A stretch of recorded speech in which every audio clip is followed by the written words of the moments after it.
Hello, hello. We are back. We are live. How you doing? I know it's been a minute since I've been able to be on here.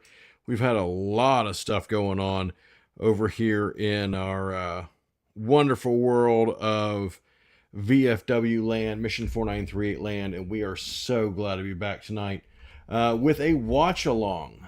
How's everybody doing tonight? So, we're going to get into it with our historical content notice right off the bat. Historical content notice. The following program contains authentic, unedited material from various military eras and historical periods, including but not limited to World War II, Korean War, the Vietnam War, the Cold War, Operation Desert Storm, and other conflicts throughout modern history.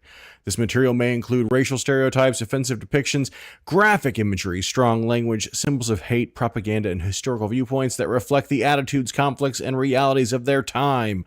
These materials are presented as originally produced without alteration or censorship for the purpose of historical preservation, education, commentary, and discussion. Mission 4938 does not endorse the views, language, or depictions shown in this content. Viewer discretion is strongly advised.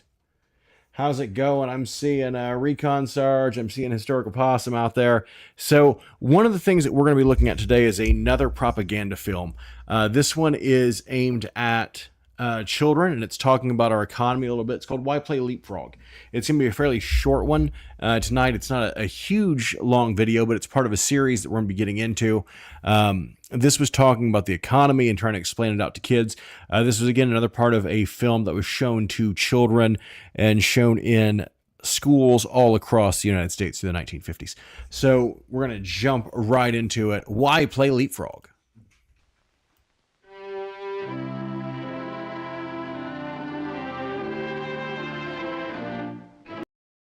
I'm going to mute the music out because we never know when the music's copyrighted or not.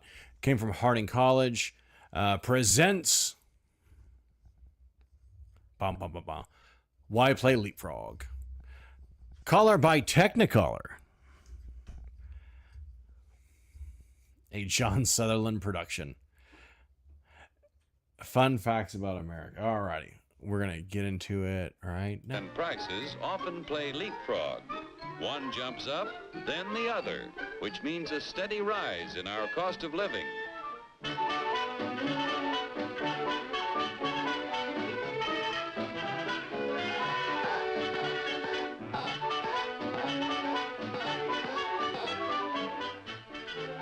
The Dilly Doll Factory is a happy shop. But Joe, our doll painter friend, seems to be a little down in the mouth, which even shows in his work.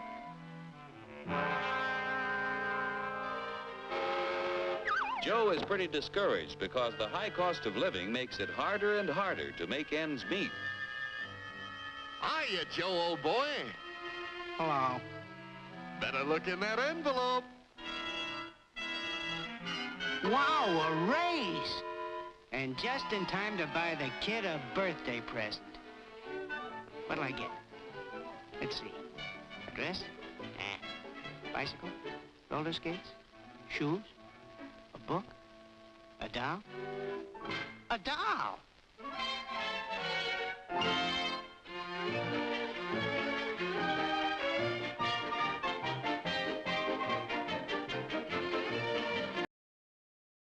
So we're going to pause it real quick. So we're going to look first at the animations. If we're looking at this, we're looking at the same kind of animation we would have seen Tex Avery kind of style.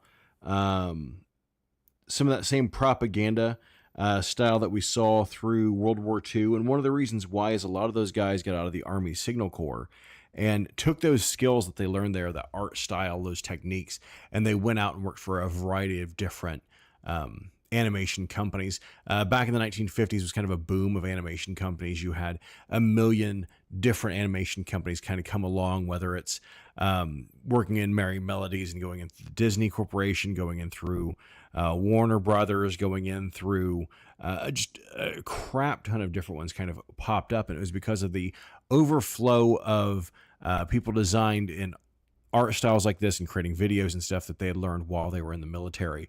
And so you're going to see some of the same similarities here because they were all trained by the same group and all working under the same kind of standards while they were in the service. What's the price, miss? I work in a factory that makes this doll. $2 is too much. I'm very sorry, sir, but your company charged us more for this shipment, so we had to raise our selling price.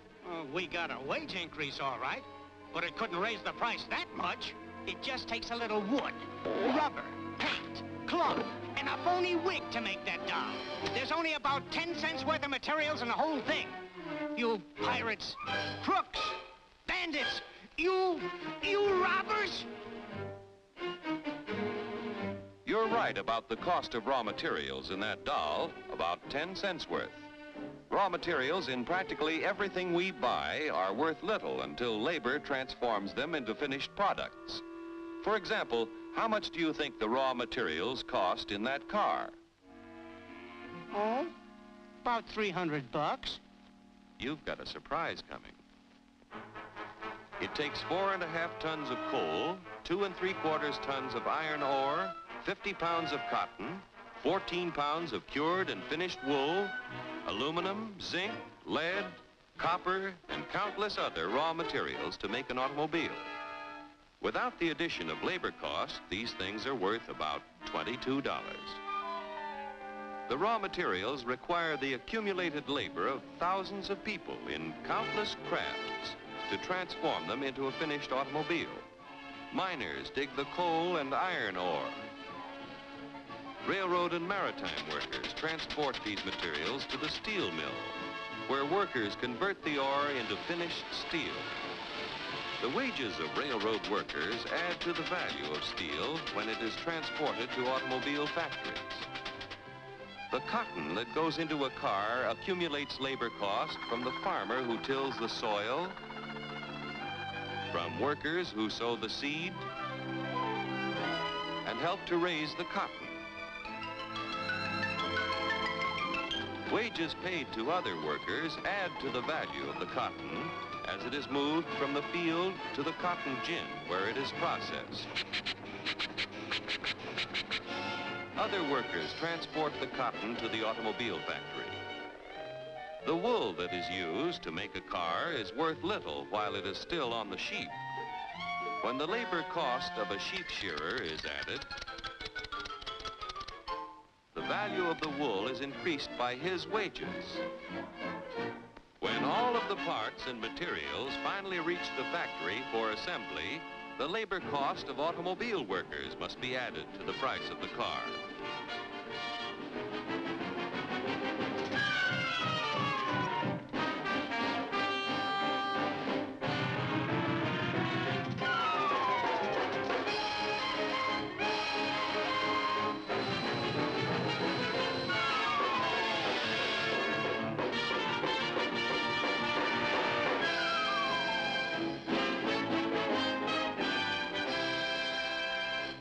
In the $1,500 automobile, direct and indirect labor costs add up to approximately... Again, the insanity there. In the $1,500 brand new car. So it's $1,500 for this car. And again, we're looking at 1950s prices for cars. We're looking at 1950 prices for all of this stuff as we're going through it. But they're kind of trying to explain the basics of how costs go in there without really getting too much into inflation or anything else yet at this point. But they're starting the basic breakdown of what goes actually into the cost of each thing that you get, because it's not just the cost of anybody could grow, I don't know, let's say a sheep. You can have a sheep in your yard, anybody can have the sheep, but it takes somebody with skill to actually get the wool from it and then to take that wool and turn it into something useful. So we're kind of watching them break this down for grades for high school and grade school people. Approximately $1,200, or over 80% of the selling price. That's before taxes. And what happens to the other 20% or $300? Raw material cost, $22. Profit to producers of raw materials and allied industries, $89. Profit to part manufacturers, $47. Profit to local dealer, $77. Profit to car manufacturer, $65. Now, when you add $400 for taxes, the cost is $1,900 to the buyer. Like the dolls you make, an automobile has a low raw material cost and a high labor cost, and that goes for practically everything we buy. Oh, yeah? Well, what's the labor cost in a buck's worth of steak? We'll start back at the farm where Bully Boy was raised. The selling price of meat has to include the labor cost in producing the feed, in building fences, and constructing housing for our animal friend. It takes a lot of costly care to get Bully Boy ready for the market.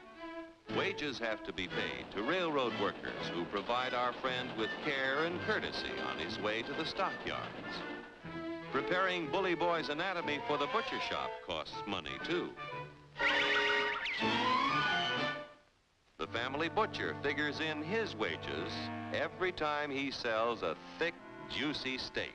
Forgetting taxes for a moment, the labor cost in a dollar's worth of meat adds up like this. Workers raising beef, 24 cents. Transportation workers, 1/2 cent.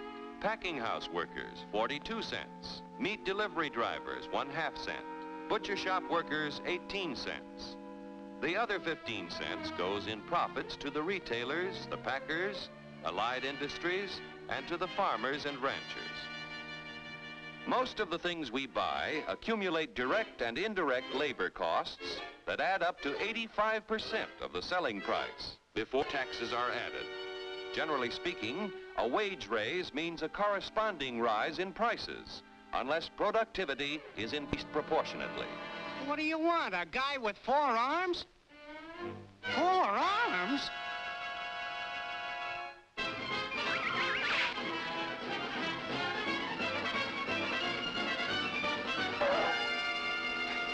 Say, I got a sensational idea. To expand productivity, labor and management must work together to develop new ideas and techniques.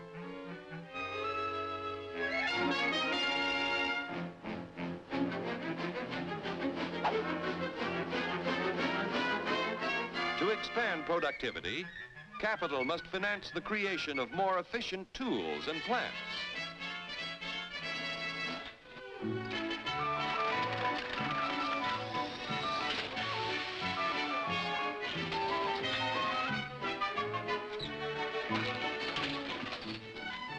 The production of more and better goods at lower costs means that when you get a wage raise, it's a real raise.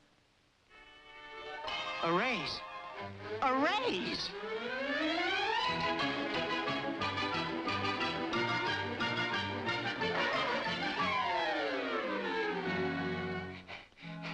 I want to buy a doll. How much?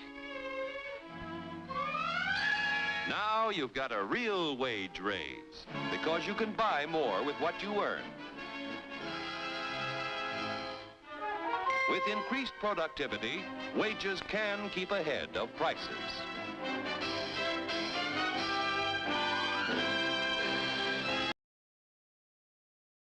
Okay, so what we're seeing there is something that really did kind of shape the world in the 1950s. We were seeing increase in production, and in that increase in production, we were seeing wages go up to higher amounts. The big thing with it was when you were having increased production, the increase to how the output that they could do, you're looking at potentially losing jobs, and that's always something scary. We saw that a lot in the 80s and through the 90s and early 2000s, where automation was coming in and taking over jobs. You're seeing that today, and AI taking over certain jobs.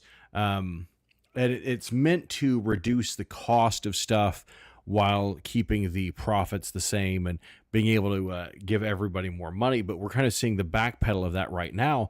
AI recently just had this company went through and fired all their customer service staff and put AI in place. Well, that led to people figuring out that they could get the AI to give them free services if they followed along the prompts correctly and did the things correctly and kind of confuse the AI enough to give them free services. And so when we see the means of production, the means of doing anything come in, the question is it going to be worth the cost of it? And right now we're kind of seeing backpedaling away from some of that with AI being so pushed into different industries, and now seeing industries decide, okay, we need to pull back from this because this isn't the golden ticket that we planned. But again, this is a soft propaganda. They're showing it to high school kids, junior high kids, and elementary kids, kind of explaining what production is, and seeing productivity increases and things like that, and that being a positive thing, because they knew in the 1950s the world was changing. You were no longer having individuals doing a lot of the jobs. You're seeing automation really start kicking in, and they wanted, as kids growing up, seeing these things, to think of automation as a positive and not a negative. And so this is kind of our kick back into our watch alongs, kind of jumping back into what we're doing. We're going to be doing some more watch alongs on Thursday, and we're going to be getting back into the full swing of things. I know Recon Sarge will be back on tomorrow. I'm not for sure which game he's playing, but it's going to be a great one no matter which one he does. And then on Sunday nights, we've been having Sailor Sasquatch coming in and covering some lore videos, things like that. But this was kind of our soft kick back in, our lead back in, after having some very, very busy few weeks. And we look forward to seeing you again tomorrow. And until then, stay strong, stay true, stay Frankie. We'll catch you in the next one.